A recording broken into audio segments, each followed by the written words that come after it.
Vous faites très bien de nous suivre sur Afro Info D143. Dans cette production, nous vous parlons spécialement du sport en République démocratique du Congo. Des internationaux congolais en football multiplient des prestations dans leurs clubs respectifs au niveau de l'Europe. C'est mardi 30 août 2022. Niskanske Bano et Yohan Wissa ont carburé avec leur club. C'est une nouvelle saison qui sourit petit à petit aux internationaux congolais. Mardi soir, Yohan Wissa a débloqué son compteur but avec Brentford. Face à Crystal Palace, le Congolais a offert les nuls à son club à 10 minutes de la fin de la rencontre. Un partout a été les scores en fin de match. De son côté, Niskanske Bano a distribué sa toute première passe décisive cette saison en Première Ligue.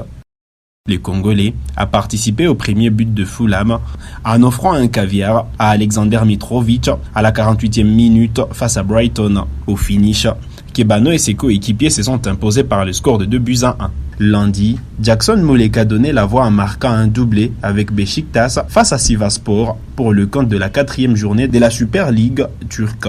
À la 12e minute des Jeux, l'ancien de Mazembe ouvrait la marque avant de récidiver à la 41e minute sur un service d'un autre Congolais, Arthur Maswaku. Les Aigles ont remporté le match sur un score de 3-1. Ce mercredi soir, d'autres Congolais sont attendus en Ligue 1 française. L'Olympique de Marseille et ses Congolais joueront Clermont Foot au Vélodrome.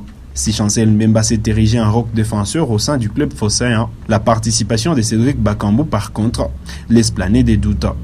Avec les arrivées d'Alexis Sanchez ou encore Luis Suarez, Bakagol ne joue plus le premier plan dans l'effectif de Igor Tudor. Dans d'autres matchs, Nantes de Samuel Mutusami sera reçu par Strasbourg, alors que Lens de Kakuta défiera Lorient. Yohan Wissa ou encore Niskanske Bano qui se sont illustrés avec leur club au niveau de l'Europe. Mais on va revenir sur les statistiques des joueurs congolais en général. Il faut dire que Simon Banza est en tête du royaume des buteurs pour l'instant. Lui qui est attaquant d'origine congolaise qui évolue au Portugal. Il est déjà à 5 buts et il est le meilleur buteur du championnat portugais de la première division avec sa formation. Il est à 5 buts dans 4 matchs joués. Shadrack Akolo également est à 5 buts marqués en Super League suisse avec sa formation. Voilà. Meshak Elia est à 4 buts également avec sa formation des Young Boys de Berne au niveau de la Suisse.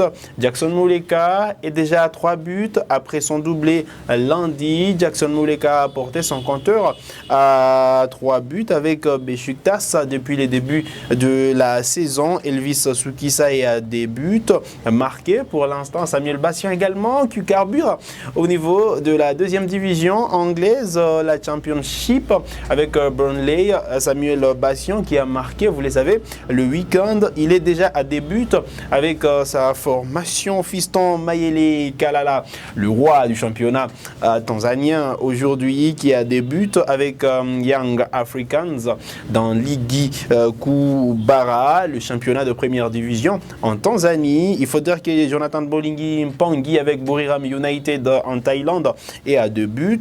Yohan Wissa, comme je l'ai dit, a marqué son tout premier but avec Brentford cette saison. Chancel Mbemba avec Marseille, c'est un but marqué. Silas Katompa également a marqué un but avec le VfB Stuttgart depuis le début de la Bundesliga. Nathani Dumba Fasika avec Cape Town au niveau de l'Afrique du Sud, c'est aussi un but. Kabongo Kasongo est également entré de carburé avec sa formation. Un but marqué d'ailleurs ce week-end. Grady Diangana, c'est aussi un but avec West Bromwich Albion. Elias Kachunga est aussi à un but. Voilà l'essentiel de ce qu'il faut retenir en termes de classement des buteurs, des joueurs d'origine congolaise ou encore des internationaux congolais qui défendent les couleurs national. On va rebondir je vais dire, sur les classements des passeurs. Il faut dire qu'ils ne sont pas loin. Grady Diangana est à 3 passes décisives avec West Bromwich depuis le début de la saison. Kachunga Elias, 3 passes décisives. Là, voilà, nous sommes en Ligue 1 avec la formation de Bolton. Masuaku Arthur avec Beşiktaş en Turquie, c'est 2 passes décisives, dont une en destination de Jackson Muleka lundi. Samuel Bastian, c'est 2 passes décisives avec Burnley en Championship. Neskanske Banon a aussi délivré ou distillé sa toute première passe décisive cette saison avec Fulham. Simon Banza également et a eu une passe décisive. Voilà en fait les quelques statistiques concoctées par nos confrères de Léopard Info et Stats. Et donc, ça prouve à suffisance que les Léopards au niveau de leur club sont en train de prendre du rythme et on espère que ça va tenir jusqu'à la fin de la saison avec l'accumulation de matchs suite à l'organisation de la Coupe du Monde de la FIFA. En novembre, il y aura sûrement succession de matchs. Les équipes qui vont jouer presque tous les 3 jours au niveau de l'Europe. Ça pourra permettre aux joueurs congolais qui ne sont pas titulaires dans leur club de grappiller quelques minutes dans leur formation respective. Les Congolais, on les attend sûrement au sommet pour revenir en force en équipe nationale, vous le savez, en équipe nationale, je vais dire, vous le savez, le prochain rassemblement est prévu au mois de septembre prochain et donc le nouvel entraîneur misera également sur le temps de jeu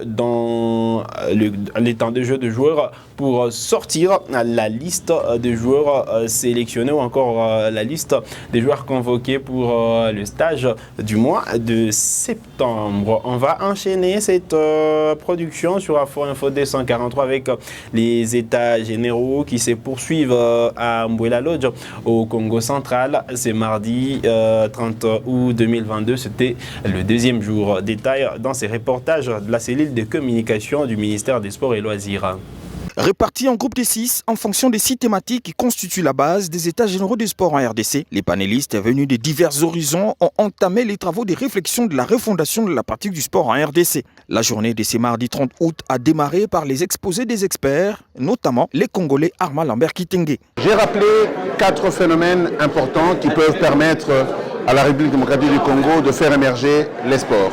Les talents, ils sont sur toute l'étendue de la République. Il est important qu'on sache leur donner une opportunité où qu'ils soient.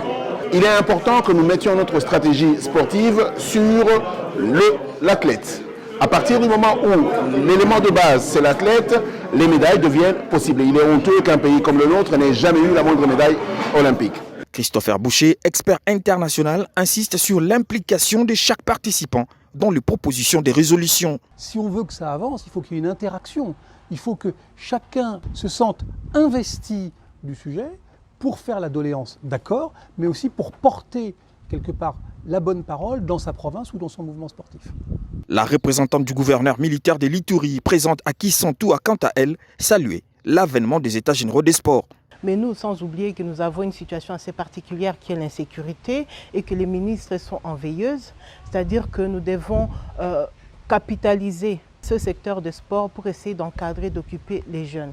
Par ailleurs, les députés nationaux Floribert Kondi pensent que son pays doit arrêter à se lamenter, mais plutôt, le temps est venu pour faire des propositions. On nous a donné une occasion d'aller de l'avant, de corriger ce qui a à corriger. Qu'est-ce que nous pouvons dire pour que toutes les plaintes trouvent aujourd'hui des solutions. Il s'est de rappeler qu'à travers ces assises, les ministres Serge Nkonde matérialisent la volonté du chef de l'État, Félix Antoine Tshisekedi.